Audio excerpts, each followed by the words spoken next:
Hello, sixth graders. Mr. Newman here. I am out today, but you are in wonderful hands with Miss Yankee. Miss Yankee used to be a teacher here for many, many years. She knows Central Middle Schools backwards and forwards, and she's also a wonderful person. So show her how wonderful you are all as well. Before I explain what we're doing today, I got a quick joke for you. It is, what kind of shoes do ninjas wear? Wait for it. Sneakers. I know, that's a good one, isn't it?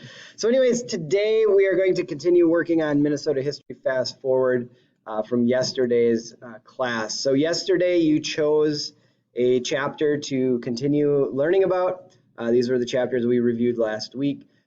You downloaded step 1, you downloaded this chapter comprehension guide. You started working on that yesterday. So today I expect that you finish this or get very, very, very close to finishing it. And there's an assignment called Minnesota History Fast Forward Comprehension Guide. Turn in here assignment. That's where you're going to turn it into.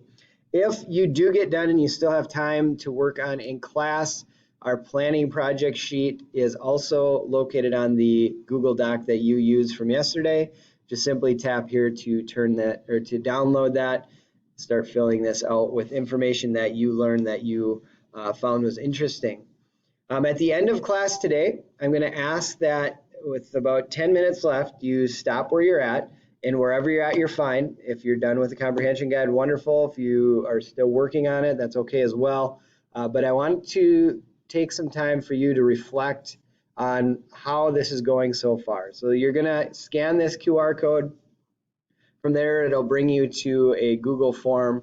Put your name, put what you chose, and then there's going to be some other questions along with that. Looks like this. So what's one thing that you found interesting about your topic? Just simply type that in here. What is a question you still have about your topic? So as you're learning about whatever topic you chose, you should be having questions that pop up into your head. What is just one question you still have at the end of class today? And then I'm looking at kind of you with your conversations and your actions. So on topic conversations, what I want you to do is be honest, rate yourself. Where do you feel your conversations were today? If you choose a 5, that means 100% of your conversations were on the topic that you chose for your social studies fast forward. If none of your conversations, which I hope this doesn't occur, are on topic, you would choose a 1. And then there's somewhere in between. Again, be honest. This will not affect your grade at all.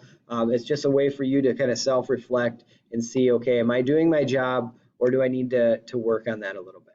The next one is my actions. So your on-topic actions. Rate yourself on your actions today. 5 means all my actions helped me stay on task. 1 is none of my actions helped me stay on task. So again, I would assume and expect you to be somewhere 3, 4, 5, more so 4s and 5s today. When thinking about your conversations and your actions, what is one thing you feel you did really well? So as you're thinking about your conversations, your actions within class today, what's something you did really well? Did you stay on task? Did you push yourself to make your conversations deeper and better? Did you work really well with your table partner? Whatever that might be, put that positive in on that answer. And then finally, thinking again about the same conversations and actions, what is one thing you could improve on as we move forward to continuing to improve? So those are your things for you today to work on. Wherever you get today is where you get. I do expect that your comprehension guide should be almost close to finished by the time you leave class today. Again, I expect you to be wonderful young boys and girls. Show Miss Yankee what a great team the 6th grade green team is this year. So if you have any questions, feel free to email me. I should be able to check every now and then throughout the day. So have a wonderful day. Remember to smile. And if you remember that great joke at the beginning, tell your parents or tell someone at home. Thank you.